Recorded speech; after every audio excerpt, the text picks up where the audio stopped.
Bonjour à tous. Dans cette vidéo, on va tenter de démontrer les formules qu'on utilise énormément à partir de la classe de première, qui sont des formules qui nous servent à résoudre des équations du second degré, communément appelées la technique du delta, du discriminant. Alors ça, c'est des trucs que vous connaissez maintenant par cœur. Quand on a une équation du second degré de type ax carré plus bx plus c égale 0, eh bien, on calcule le discriminant, on le fait vraiment mécaniquement. Ça, c'est une formule qui retient bien, qui reste bien imprimée dans les cerveaux. Delta égale b carré moins 4ac. Et puis ensuite, rappelez-vous, donc selon le signe de delta, on déduit les éventuelles solutions. Il y a 3 cas possibles. Quand delta est strictement positif, l'équation admet 2 solutions réelles, x1 et x2. Donc voici les formules, là encore, du par cœur. Quand delta égale 0, on a une seule solution à l'équation. La plupart du temps, on l'appelle x0, moins b sur 2a. Elle est totalement cohérente avec celle-ci, dans le sens où si on remplace delta par 0, on retrouve exactement la même chose ici, et ça fait bien ça. Et puis enfin, quand delta est strictement négatif, là, il n'y a pas de solution réelle. Voilà, ça, c'est des choses à apprendre par cœur, et c'est vrai que vous avez peut-être vu la démonstration en cours, mais d'une part, elle est un peu compliquée, d'autre part, vous ne l'avez peut-être pas vue. Et puis, on se dit, j'accepte le fait que ces formules existent. Et puis, un petit peu plus tard dans l'année, ou même en terminale, on se dit, ouais, mais c'est vrai que ce delta-là, toutes ces formules, ça vient d'où? C'est magique, qu'est-ce qui se passe? D'où ça sort? Alors nous, ce qu'on va essayer de faire là, dans cette vidéo, c'est de redémontrer tout ça, pourquoi en fait ça marche, cette formule du delta, puis ces formules pour trouver les racines ou les solutions de l'équation. Alors, tout part de cette équation du second degré. Voilà, je vais effacer tout ça, et on va le retrouver. Alors ça va être un peu long, mais intéressant. Et puis on va se rappeler que, de base, quand on n'a pas de formule, et quand on a une équation, pour la résoudre, alors on se rappelle qu'il y a les équations du premier degré, où il faut isoler x, et puis de l'autre côté les constantes, mais là on a un problème, c'est qu'on n'a pas que des x, on a aussi des x carrés. Alors ça c'est embêtant. Voilà.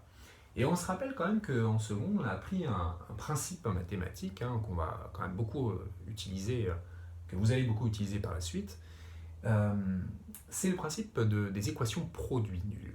Les équations produits nuls nous permettent en fait de résoudre des équations qui parfois sont de degré élevé, dès lors qu'on a réussi à factoriser à gauche et avoir 0 à droite. Je vous rappelle que le grand principe donné par les équations produits nuls, c'est que quand on a un a fois b égale 0, on peut continuer la résolution en écrivant cette fameuse règle qui nous permet d'avancer dans la résolution de l'équation. Parce qu'un produit de facteurs est nul si et seulement si l'un des deux facteurs est nul. Donc, quand j'ai une équation de degré aussi élevé que je veux, si j'arrive à factoriser ce que j'ai à gauche, je pourrais peut-être utiliser la règle du produit nul. Alors, finalement, tout l'algorithme du delta vient de cette idée-là d'essayer de factoriser ce qu'il y a à gauche ici. Et alors, c'est pas évident de le factoriser quand on est dans le cas général et qu'il n'y a que des lettres. Mais pourtant, c'est ce qu'on va essayer de faire. Donc ça, c'est mon équation du second degré. Rappelez-vous aussi que si on parle vraiment d'une équation du second degré, on doit nécessairement avoir un a qui est différent de 0, parce que si a égale 0, c'est plus une équation du second degré, parce que a, si ça fait 0, ça annule le x carré, il ne me reste plus que bx plus c égale 0, et ça c'est du premier degré, vous savez faire, il n'y a aucun problème. Si a est différent de 0, c'est bien du second degré. Donc la technique va être d'essayer de factoriser ce qu'il y a à gauche. Mais alors ce qu'il y a à gauche, technique de factorisation, là je ne vois pas forcément de facteur commun. Moi, je ne vois pas de facteur commun parce qu'il y a du x carré, du x, puis il y a une constante, pas de facteur commun a priori. Donc l'autre technique pour factoriser, ça va être d'utiliser les identités remarquables. Identités remarquables, vous vous rappelez, il y en a 3, donc elles peuvent servir à développer ou à factoriser. Et les identités remarquables dans le sens d'une factorisation, c'est essayer de reconnaître donc leur forme développée, c'est-à-dire soit du a carré plus 2ab plus b carré, bon, je vois pas vraiment, soit du a carré moins 2ab plus b carré, je vois pas non plus, soit du a carré moins b carré, je vois pas non plus. Alors là, j'y vois rien du tout, donc il va falloir un petit aiguillage. L'aiguillage, ça va essayer de passer par ce qu'on appelle la forme canonique, qui elle existe toujours. Et la forme canonique, c'est quelque chose qui va s'écrire, vous l'avez vu, de cette façon-là, a fois x moins alpha au carré plus bêta. Voilà. Ça va être un premier pas vers la réussite de la factorisation de ce qui est à gauche. Alors, il y a des formules aussi pour la forme canonique, mais l'idée, justement, c'est d'essayer de travailler ici, de faire des démonstrations, donc sans utiliser des formules de cours, sinon c'est un peu bête. Donc on va essayer de retrouver la forme canonique de ce qui est à gauche à la main. Ça s'appelle une canonisation, et donc dans le cas général. Alors comment on fait pour viser? Alors j'aurais dû peut-être la laisser, je vais écrire ici cette forme canonique qui m'intéresse, voilà. Et on va essayer de transformer notre expression de gauche en quelque chose qui ressemble à ça. Alors la méthode, dans un premier temps, ça va être de factoriser par petit a juste les deux premiers éléments qui sont ici. Alors quand je factorise ici par petit a, je me dis, ouais, mais je ne peux pas factoriser par petit a, enfin je peux factoriser peut-être ça par petit a, mais là je ne vois pas de petit a, donc pourquoi factoriser par petit a? Eh bien, je peux faire ce qu'on appelle une factorisation forcée, c'est-à-dire que je peux forcer la factorisation par petit a en écrivant donc ici bien sûr x carré, mais là, alors que je ne vois pas de a, je peux quand même le faire en utilisant cette petite astuce qui est que si je factorise artificiellement par a, pour que ici ça reste correct, eh bien il faut que je divise par a. Regardez ce que j'ai fait, ça s'appelle une factorisation forcée. Et pour la vérifier, je vais développer. C'est-à-dire que je vais me dire que si je développe distributivité, ça va me faire ax carré plus a fois b sur a fois x. Et en effet, les a vont s'annuler. Il ne va me rester que bx. Donc tout ceci est très correct. Factorisation forcée, je force une factorisation par n'importe quoi du moment que je le divise instantanément par ce par quoi j'ai factorisé. Et ça fonctionne. Et c'est ça qui va me permettre d'aller m'orienter peu à peu vers ma forme canonique. Donc ceci est équivalent à ceci bien sûr, et je répète, ici j'ai le droit, l'équivalence est toute petite, je suis désolé, j'ai le droit de factoriser par a et de diviser par a, parce que je peux me poser la question, je divise par a, attention, les divisions c'est dangereux. Oui mais a est différent de 0, donc il n'y a aucun problème, je peux écrire ce petit quotient b sur a, il existe. Ensuite il faut que je me dirige vers ça. C'est-à-dire qu'il faut que j'essaie d'obtenir ici un carré, et là pour l'instant je n'ai pas de carré. Alors c'est ce qu'on appelle là aussi une canonisation. La factorisation ici, la canonisation se fait en essayant d'utiliser une identité remarquable qui va être l'identité remarquable numéro 1. Et l'identité remarquable numéro 1, rappelez-vous, je l'écris sous sa forme développée, je l'écris là, elle s'écrit comme ça, a carré plus 2ab plus b carré. Voilà. Et c'est vrai que là, je peux me dire que ça ressemble un tout petit peu, mais pas tellement quand même, parce que autant je peux peut-être voir un a carré ici, peut-être un 2ab en trichant un petit peu, mais je vois pas de b carré, donc c'est un peu bizarre comme idée d'essayer de faire apparaître quelque chose comme ça. Eh oui, mais c'est possible. Alors c'est possible en préécrivant un petit peu le résultat de mon identité remarquable sous sa forme factorisée, qui est celle-ci. C'est-à-dire en me disant, là je vais avoir en fait du x plus quelque chose au carré moins quelque chose. Et je laisse mon plus c. Et on va essayer de comprendre comment remplir les trous ici. Alors, encore une fois, il faudrait que je reconnaisse ici un a carré plus 2ab plus b carré. Et je peux me dire que ça, c'est mon a, x c'est a, et que ce que je vois ici écrit, à la suite de mon x au carré, ça va être mon 2ab. Le problème, c'est que je ne vois pas de 2. Ah oui, je ne vois pas de 2. Alors, ce que je peux faire pour voir un 2, eh bien, c'est encore une fois l'ajouter artificiellement, ce 2. C'est-à-dire me dire qu'en fait, là, j'ai un 2. Ici, j'ai 2b. Mais, ceci est vrai, si là aussi, je mets un 2. Sinon, c'est absolument faux. Si j'ai rajouté artificiellement un 2 en haut, il faut que je rajoute aussi artificiellement un 2 en bas. Et mon b sur a, on est d'accord que c'est bien la même chose que 2b sur 2a. Alors ceci me permet de voir apparaître quel va être mon 2ab ici, mon double produit. En fait, mon double produit, ça va être b sur 2a. Bah oui, b sur 2a. Pourquoi b sur 2a? Parce que, regardez ce que j'obtiens ici, j'obtiens 2 fois b sur 2a, je vais entourer en bleu, fois x. Et donc je me dis, oui, mais voilà mon petit b, en fait. Mon petit b, celui-ci, c'est b sur 2a. Mon a, c'était x. Et je vois en effet apparaître ce double produit. Donc je suis bien parti en préécrivant ici ma canonisation. Le problème, c'est que quand je fais maintenant la vérification, c'est-à-dire le développement de x plus b sur 2a le tout au carré, par mon identité remarquable que j'ai écrite ici, ça va me donner x au carré, plus double produit 2 fois x fois b sur 2a, ce qui me donne bien ce que j'avais écrit là, 2b sur 2a fois x, ce qui fait b sur a fois x. Mais le problème, c'est que ça me fait aussi b sur 2a au carré. Et je ne le vois pas ici, mon b sur 2a au carré. Donc si je ne le vois pas ici, ça c'est absolument faux. Il faut alors que je retranche instantanément ce qui n'apparaissait pas là, mais qui apparaît dans le développement de mon identité remarquable.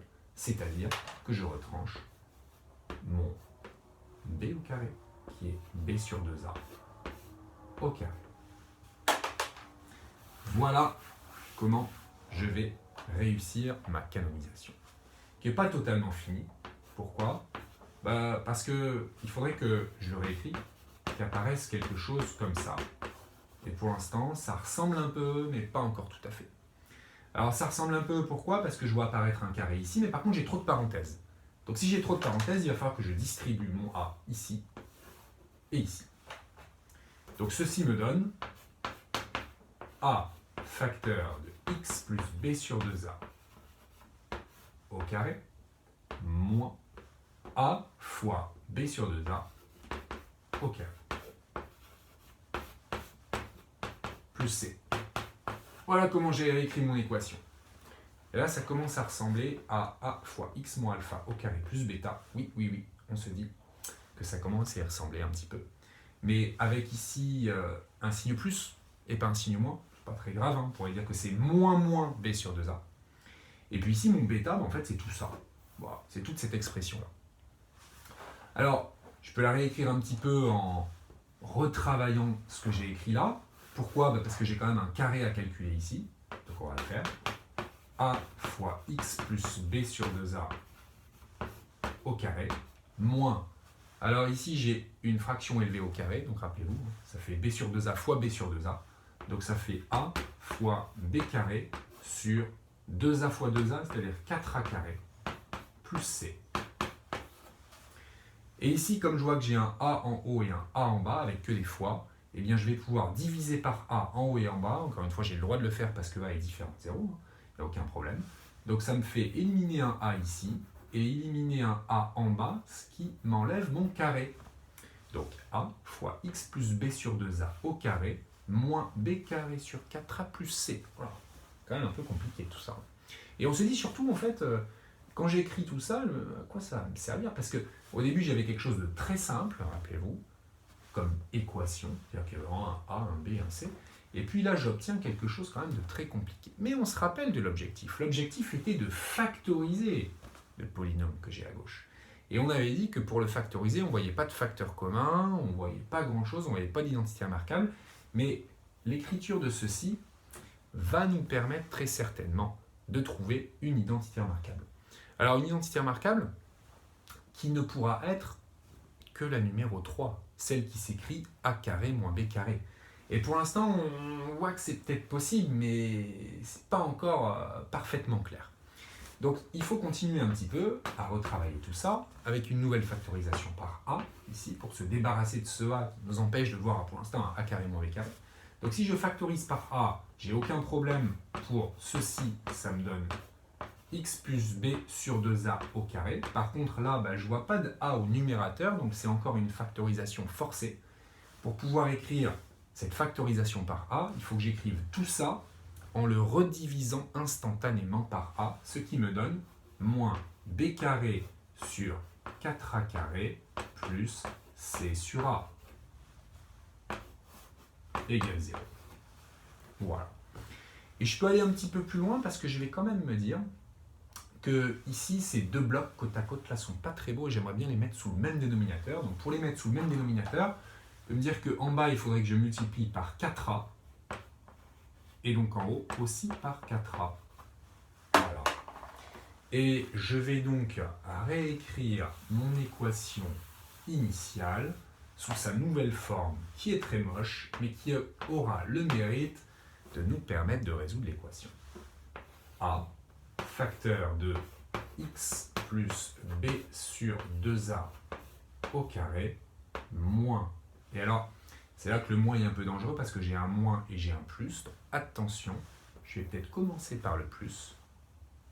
Voilà, je vais commencer par le plus pour que ce soit quand même compréhensible. Là, j'ai une seule barre de fraction, 4a carré. Et là, ça me fait donc moins b carré plus 4ac égale 0. que là, on me dit, oh là, c'est quand même bien compliqué. Mais je reparle encore de mon objectif. Mon objectif est de factoriser ce que j'ai là. C'est pas encore factorisé.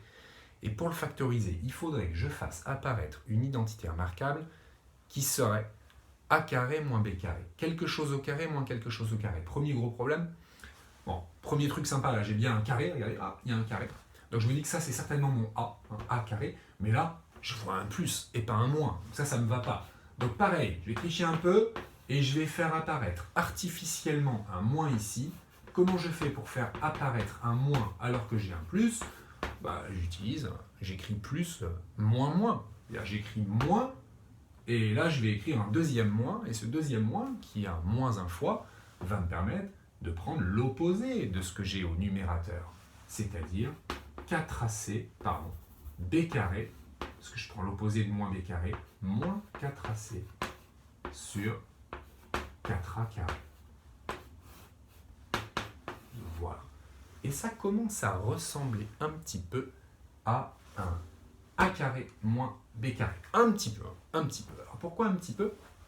Parce que là j'ai un carré, mais là j'ai pas encore de carré. Voilà. Et j'aimerais bien ici faire apparaître un carré. Voilà. J'aimerais bien faire apparaître un carré, parce que là je verrai vraiment clairement mon a carré moins b carré. Seulement le problème c'est que, vous savez, parfois on veut faire apparaître des carrés. On a par exemple ici c'est 9, puis on se dit bon 9 ça c'est facile, je peux l'écrire 3 au carré.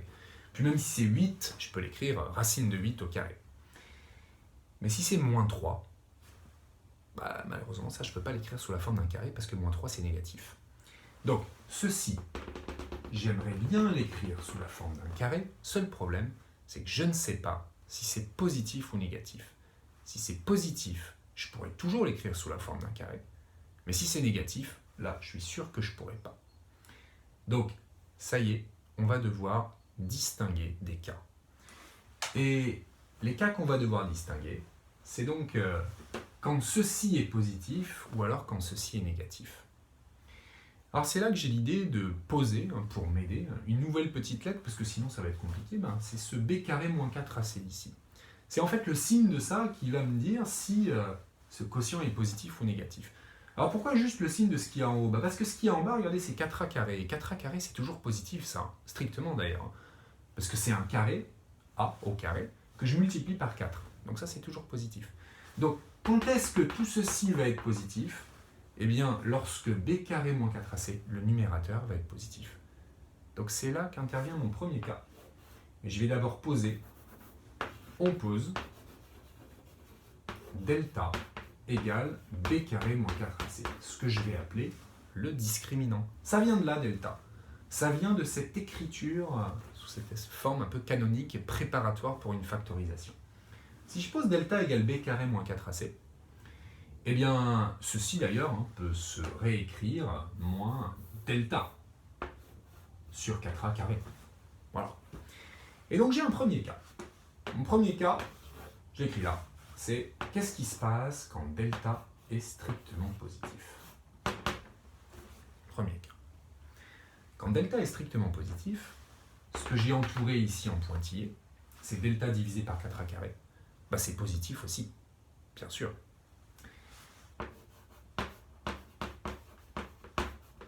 Strictement. Si c'est positif strictement, eh bien, je peux l'écrire sous la forme d'un carré, puisqu'ici, mon delta sur 4a carré, je vais pouvoir l'écrire sous la forme de sa propre racine carrée élevée au carré. Et quand je retravaille un petit peu ça, me dit une racine carrée d'un quotient à racine de a sur b. Ça fait racine de a sur racine de b. Donc ceci, je pourrais l'écrire à racine de delta sur racine de 4a carré. Mais ça aussi, je sais le calculer. Racine de 4a carré, qu'est-ce que ça fait? Qu'est-ce que ça fait, ça, racine de 4a carré? Ça me donne 2a. Alors attention, ça me donne 2a, mais ça me donne 2a parce que 2a, le tout carré, me donne 4a carré. Donc je peux l'écrire comme ça, ceci. J'ai juste un tout petit problème, c'est que si a est négatif, est-ce que vraiment racine de 4a carré, ça me donne 2a? Non, ça me ferait 2a ou moins 2a. Mais ce n'est pas un problème parce que je vais me dire qu'en fait, ok, ce ne sera pas forcément le résultat de ma racine carrée, ça pourrait être l'opposé de ma racine carrée, mais ce qui est toujours vrai, c'est que quand je vais élever ça au carré, je vais bien trouver ça. Donc ce que je peux dire, c'est que ça au carré, ça fait toujours delta sur 4a carré. Regardez, reprenons ceci. Si j'élève ceci au carré, ça me donne racine de delta au carré, ce qui fait delta, divisé par 2a au carré, ça me donne bien 4a carré.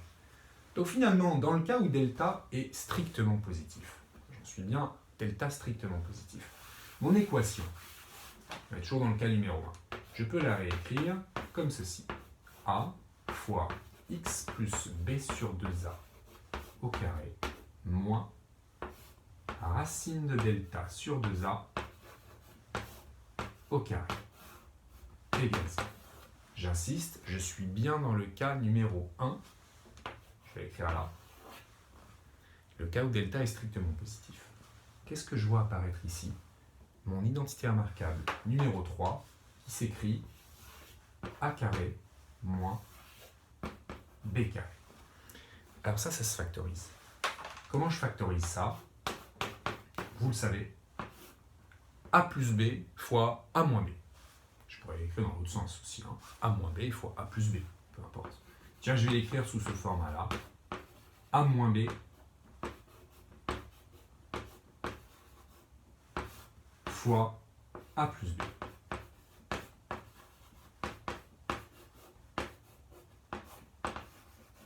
Identité remarquable numéro 3. Bah écoutez, dans ce cas-là, j'ai réussi à factoriser. Regardez, cette équation initiale, ça a l'air très compliqué que j'ai fait, mais ça a le mérite d'être parfaitement factorisé. Regardez. Quelque chose fois quelque chose fois quelque chose égale 0. Et je vais même pouvoir le réécrire autrement, parce que ici, je vois qu'après le x, j'ai deux fractions, deux quotients qui sont sous le même dénominateur. Donc qu'est-ce que je peux faire? Ben, en fait, je peux réécrire ça avec une seule barre de fraction. C'est-à-dire que ici, au numérateur, j'aurai b moins racine de delta sur 2a. b moins racine de delta sur 2a. Et ici, j'aurai b plus racine de delta sur 2a, que je n'écris donc qu'une seule fois. b plus racine de delta sur 2a. Expression parfaitement factorisée, je vais donc pouvoir maintenant utiliser la règle du produit nul. Alors j'efface peut-être ceci. Voilà. Je vais continuer là. Mon équation devient, grâce à la règle du produit nul, alors peut-être qu'avant de faire la règle du produit nul, j'aurais pu peut-être diviser par a. C'est vrai que je pourrais écrire la règle du produit nul avec trois facteurs. C'est-à-dire ceci est égal à 0 si et seulement si a égale 0, ou b égale 0, ou c égale 0. Mais le a égale 0, on m'a dit que c'était différent de 0, donc ça c'est absurde, donc je peux m'en débarrasser. Je n'aurai pas de solution à cette équation. Par contre, ce que je peux faire aussi, c'est tout simplement diviser par a, à gauche et à droite de l'égalité. J'ai le droit de le faire parce que a est différent de 0. Ça me permettra d'obtenir directement que ceci égale 0, si et seulement si ça égale 0 ou ça égale 0. Plutôt privilégier cette écriture-là. Donc j'écris que cette équation est équivalente à x plus b moins racine de delta sur 2a égale 0, ou x moins b, x plus, pardon, b plus racine de delta sur 2a égale 0. Bien regardez, j'obtiens deux petites équations qui peuvent faire peut-être un peu peur, mais ce ne sont que des équations du premier degré, bien sûr. Regardez, j'ai que des x et que des constantes. Alors oui, ça, il faut imaginer que c'est des constantes. À l'intérieur, il n'y a que du a, du b et du c, mais tout ça, c'est des constantes. Donc ça, c'est une équation du premier degré, toute simple. Pour la résoudre, les x à gauche, puis constante à droite. Et ma constante ici, c'est tout ça. Donc j'ai mis un signe moins. Moins b moins racine de delta sur 2a. L'autre me donne x égale moins b plus racine de delta sur 2a.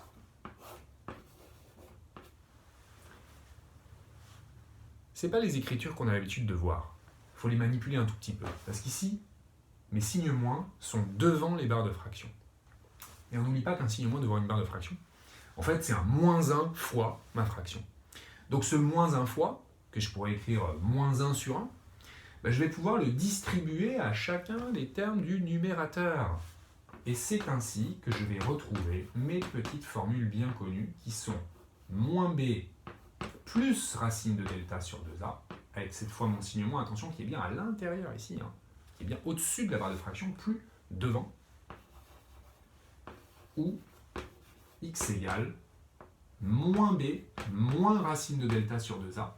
Pourquoi? Parce que j'ai encore une fois distribué ce moins 1 au numérateur. Et attention, je le fais que au numérateur et pas aussi au dénominateur. Sinon, en fait, je n'ai pas multiplié par moins 1. J'ai multiplié par moins 1 sur moins 1, ce qui n'est pas le cas.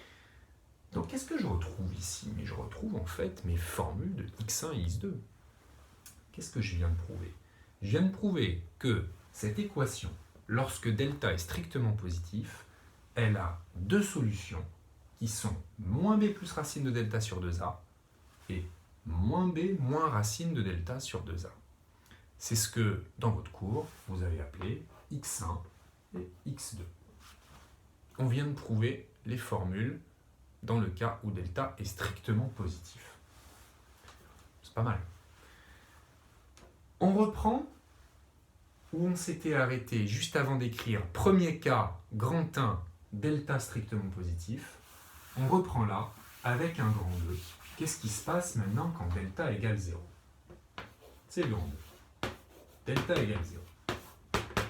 Alors quand delta égale 0, mon équation à laquelle je m'étais arrêté avant d'essayer de factoriser, elle se simplifie beaucoup. Regardez, je reprends cette équivalence. Elle devient a, facteur de x plus b sur 2a au carré, moins delta égale 0. Moins 0 sur 4a carré égale 0. Alors 0 divisé par quelque chose qui est différent de 0, ça fait 0. Donc finalement, mon équation se réécrit très simplement, sans toute ma partie de droite, c'est-à-dire comme ceci. Et j'enlève ce crochet qui ne me sert plus à rien. Et là, je peux là encore peut-être faire une règle du produit nul en écrivant x plus b sur 2a au carré sous la forme x plus b sur 2a fois x plus b sur 2a. Et je peux aussi me rappeler que un carré est égal à 0 si et seulement si l'intérieur du carré est égal à 0. Ce qui revient strictement au même et ce qui m'évite d'écrire deux fois la même équation. Et pour me débarrasser du a, même chose que tout à l'heure, je peux diviser par a à gauche et à droite. A est différent de 0, donc la division est possible bien sûr. Ça me donne donc x plus b sur 2a égale 0. Je répète, u carré égale 0 si et seulement si u égale 0, bien sûr. Il suffirait que j'écrive u carré sous la forme u fois u égale 0, si et seulement si u égale 0 ou u égale 0, u égale 0 ou u égale 0, c'est la même équation. Donc je l'ai écrit qu'une fois, u égale 0. C'est pour ça que j'ai écrit qu'une fois x plus b sur 2a égale 0, que je me suis débarrassé en fait du carré. Je continue ma résolution, tout simplement en passant le b sur 2a de l'autre côté, c'est-à-dire en retranchant b sur 2a à gauche et b sur 2a à droite, équation du premier degré, x égale moins b sur 2a. Alors voilà, dans le cas numéro 2, quand delta est égal à 0, on se rend compte que l'équation a une seule solution, moins b sur 2a. On retrouve aussi notre formule du cas numéro 2. Bon, il nous reste le troisième cas. Le troisième cas, c'est lequel? Le troisième cas, c'est le cas où delta est strictement négatif. Et là, je continue mon idée d'essayer de factoriser. Quand delta est strictement négatif, en fait, j'ai un petit a devant. Ici, j'ai un a carré moins b carré. Ouais. Est-ce que ça peut être un b carré? Ah. Est-ce que ça peut être un b carré si delta est strictement négatif? Eh bien non. Pourquoi? Parce que si delta est strictement négatif, eh bien, quand je le divise par 4a carré, cette chose-là, que j'ai entourée, elle est strictement négative. Et si elle est strictement négative, cette chose-là, je ne pourrai jamais réussir à le mettre sous la forme d'un carré. En tout cas, pas chez les réels. Donc là, je suis un peu embêté parce que je ne vais pas pouvoir écrire mon a carré moins b carré que j'aurais voulu écrire, comme tout à l'heure, pour essayer de factoriser grâce à la troisième identité remarquable. Alors, est-ce que pour autant, ça veut dire qu'il n'y a pas de factorisation possible? J'en sais rien. à votre niveau, vous ne savez pas, on n'en sait rien. On ne peut pas se dire, ouais, j'arrive pas à factoriser, donc ça veut dire qu'il n'y a pas de factorisation, donc j'arrête là. Non, ça, on ne peut pas raisonner comme ça. Alors on va être obligé de travailler un peu différemment et de se dire, bah, tiens, on va réanalyser un peu cette équation. Allons-y. On va la réécrire. On va la réécrire comment? On va la réécrire de la manière suivante. C'est-à-dire que, bon, déjà on va se débarrasser du A. Hein. Voilà, il nous embête ce A. Hein. Divisons par A à gauche et à droite, là encore, sans problème. A est différent de 0.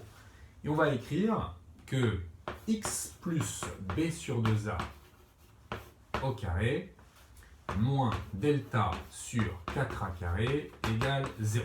Et alors là, l'idée, assez curieusement, c'est de se dire, ben en fait, cet élément-là, je vais le passer à droite.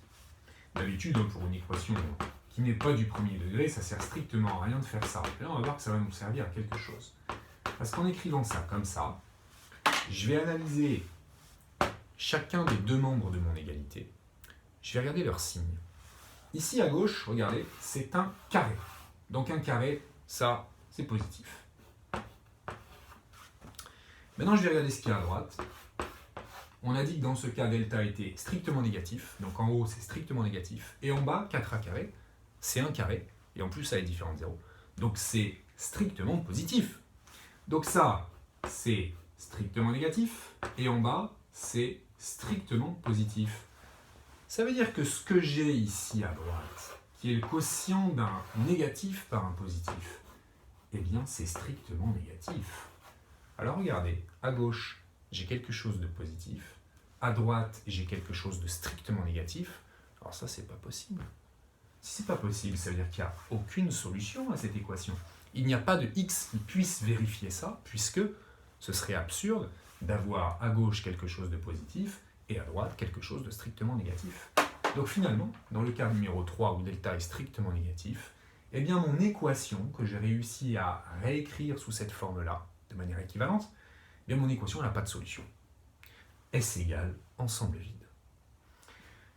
Alors on a géré tous les cas, hein, puisque on a vu ce qui se passait quand delta était strictement positif, quand delta était égal à 0 et quand delta était strictement négatif. Et on a retrouvé dans chaque cas nos petites formules, et on a retrouvé donc notre disjonction de cas et notre connaissance maintenant du second degré. Alors certes, c'est un peu difficile, mais ça vaut le coup d'essayer de comprendre les mécanismes de cette démonstration.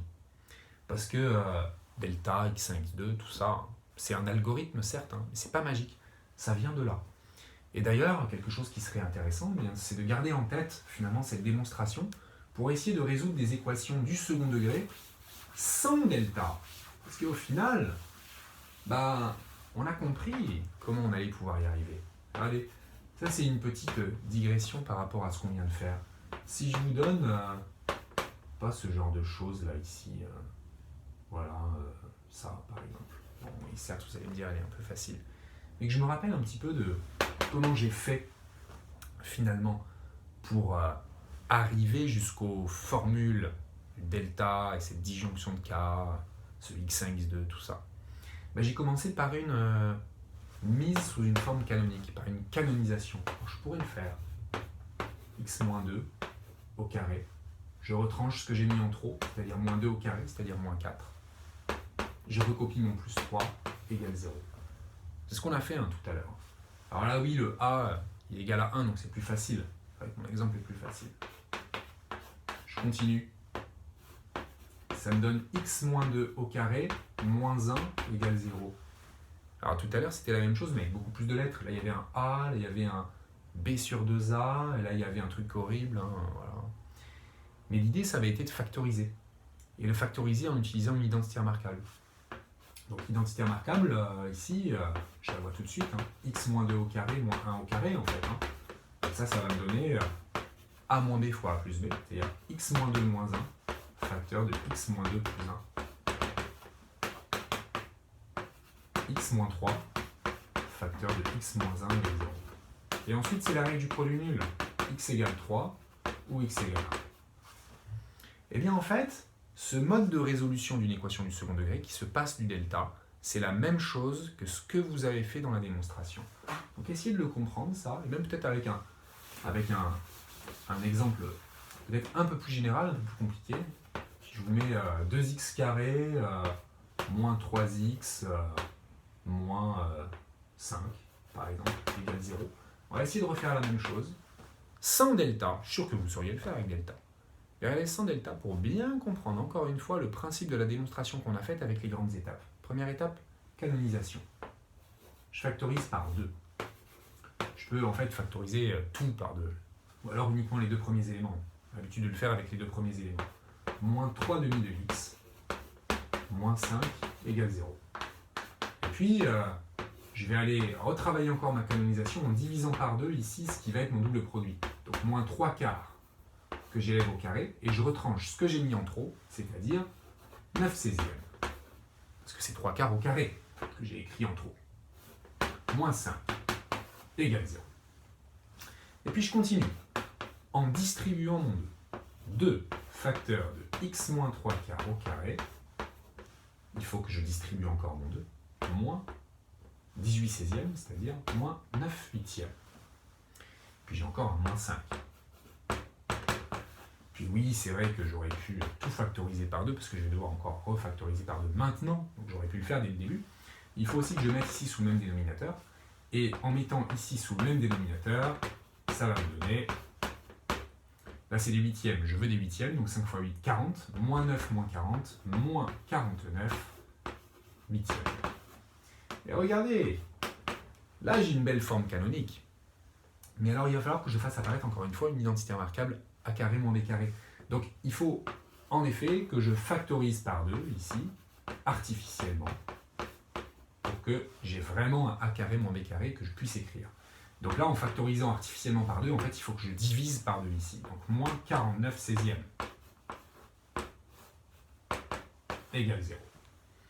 Eh bien, regardez, on voit un a carré moins b carré, qu'on peut d'ailleurs très facilement écrire. Pourquoi? Parce que là, en fait, les racines carrées vont tomber juste, vont tomber sur des entiers, en haut et en bas. Donc mon équation initiale va me donner, j'efface un peu tout ça, et vous vous rendez compte que c'est vraiment le moment où, dans la démonstration de cours, on a, nous, dû distinguer les cas où delta était positif ou négatif. Bah là, on voit que là, il n'y a pas de problème, parce que ça, on sait le voir que c'est positif directement. Donc je peux le réécrire, 2 facteurs de x moins 3 quarts au carré, moins 7 quarts au carré, égale 0. Et là, je peux utiliser mon identité remarquable. X moins 3 quarts moins 7 quarts, facteur de x moins 3 quarts plus 7 quarts égale 0. Je continue. X moins 10 quarts, c'est-à-dire 5 demi, facteur de x plus 4 quarts, c'est-à-dire x plus 1 égale 0. Les solutions sont donc, je divise par 2 d'abord, x égale 5 demi ou x égale moins 1. Ben on l'a trouvé, on a résolu sans delta. Et encore une fois, ça permet de mieux comprendre le principe, donc en version généralisée avec que des lettres, de ce qu'on a fait au tout début. C'est les mêmes étapes, canonisation et essayer de trouver l'écriture d'un a carré moins b carré qui nous permet de factoriser et ensuite d'utiliser la règle du produit nul. Alors, vous allez me dire, ouais, mais delta, maintenant que j'ai les formules, je les utilise quand même, c'est plus simple. Bah oui, bien évidemment, c'est plus simple. Et surtout que c'est des formules que vous n'allez jamais oublier. Mais gardez dans un coin de votre tête cet énorme principe, d'où provient l'algorithme du delta et des racines, c'est-à-dire être capable de factoriser, viser une factorisation en essayant de préparer le terrain et en se disant, on pourra peut-être toujours réussir à factoriser si on a en tête les identités remarquables. Ici, pas de facteur commun, mais ne l'oubliez pas non plus. C'est ça qui va nous permettre d'y arriver. Donc voilà pour cette petite démonstration qui a débouché sur une méthode un peu alternative de résolution des équations du second degré, qui s'inspirait de la preuve.